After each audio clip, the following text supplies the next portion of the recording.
سڵاوتان لێبێت گوڵە جوانەکانی قۆناغی چوار بە هیوام هەمووتان تەندروست باش بن.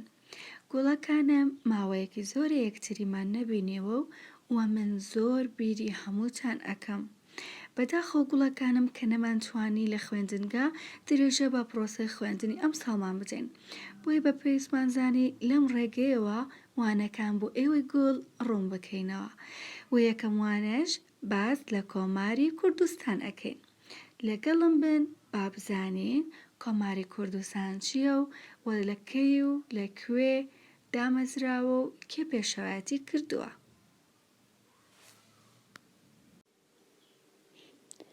گوڵەکانم ئێستا ئێوەش پەرتووکی کوردی دەربێن و بیکەنە سەر وانەی کۆماری کوردستان و با پێکەوە وانەکە بخوێنینەوە و بزانین کۆماری کوردستان چییە.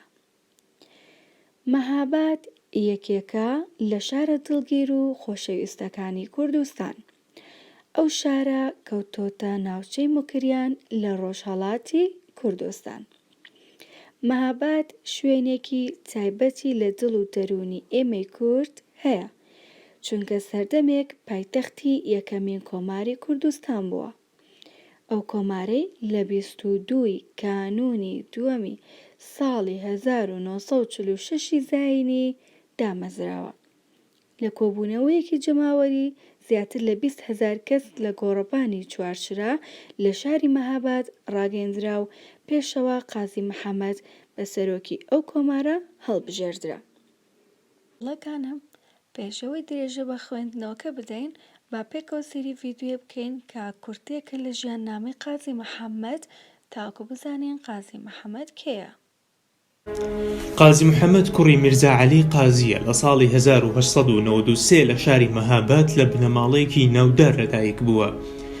ناوی بنەماڵەی قازی بۆ ئەو کارە دەگەڕێتەوە کە چەندین ساڵ بنەماڵەکەی پێی هەڵسا بوو کە ئەویش کاری قەزاوەتی شەرعیە کە زیاتر کاری ئاراستەکردنی خەڵک و نێوەندگیری و چارەسەری کێشەی خەڵک و یەکلاکردنەوەی کێشە چارە نووسسازەکان بوو. قازی محەممەد لەو بنەماڵە ڕۆشنبیرە و دیارەی شاری مەهاباد چاوی بە دنیا هەڵهێنا. لە سەرەتای تەمەنیەوە لە لای باوکی دەستی بە خوێندن کرد و ماوەیەکیش لە خانەقای شەرەفکەند خوێندی. ئەو بابەتانش کە دەیخوێن بریتی بوو لە ڕێزمانی عەرەبی و زمان و ئەدەبی فارسی و هەروەها ڕەوانبێژی و چەندانی تر. قازی خولگایەکی تایبەتی هەبوو بۆ فێربوونی زمان و هەر یەکە لە زمانەکانی ڕووسی و ئینگلیزی و فەڕەنسی دەزانی و بە دوای فێربوونیان هەوڵی دەدا و ماندوو دەبوو. هەردەم و لە هەر جەیەک گۆڤار یا ڕۆژنامەیەکی لە بەندەست بوو و دەیخوێندەوە.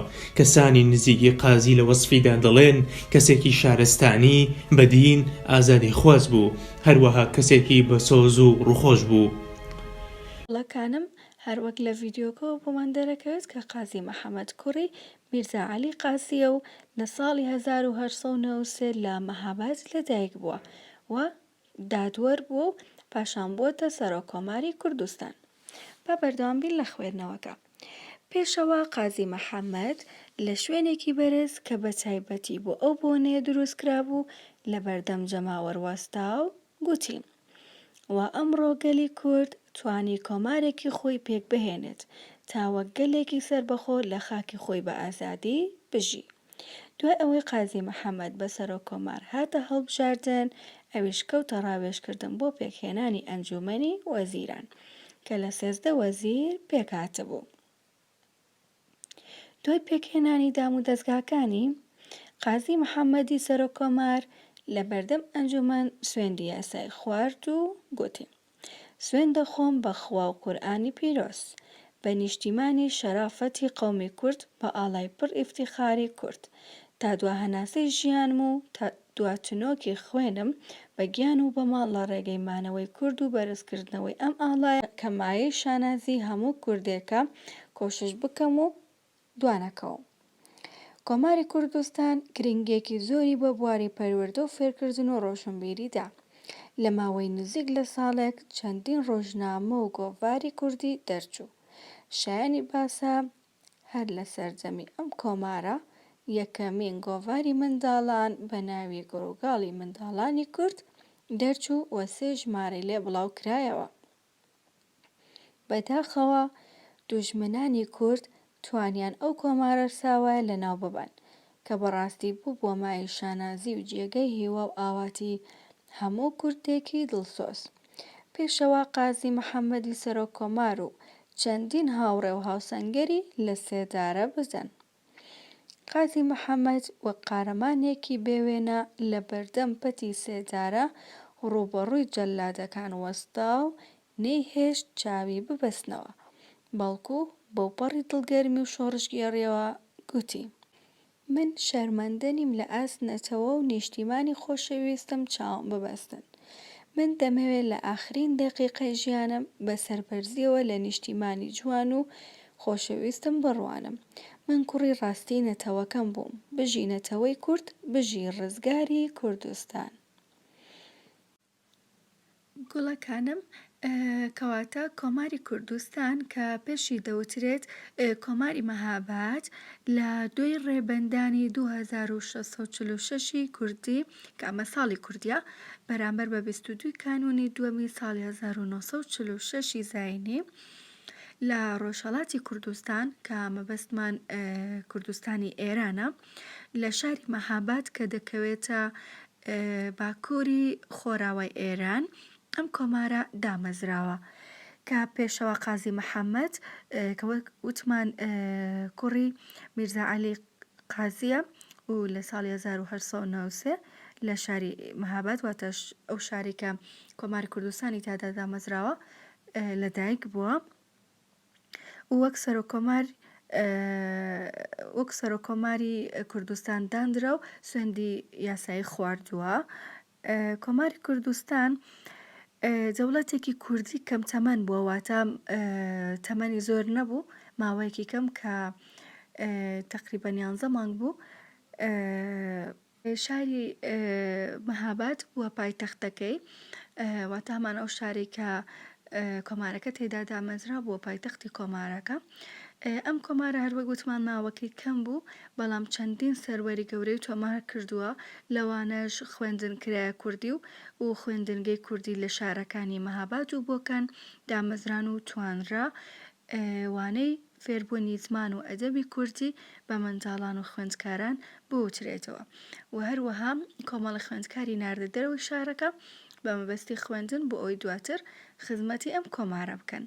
بەڵام بەداخەوە لە حەڤەی کانونی یەکەمی ساڵی 1946 ئەم کۆمارە لەلایەن نایاریانەوە کۆتایی بەدەسەڵاتەکەی هاتوو ڕووخا و پێشەوە قازی محەممەد لەگەڵ کۆمەڵێک لە هاوڕەکانی لە سێدارە دران بەمەش کۆتایی بە کۆمارەکە هات.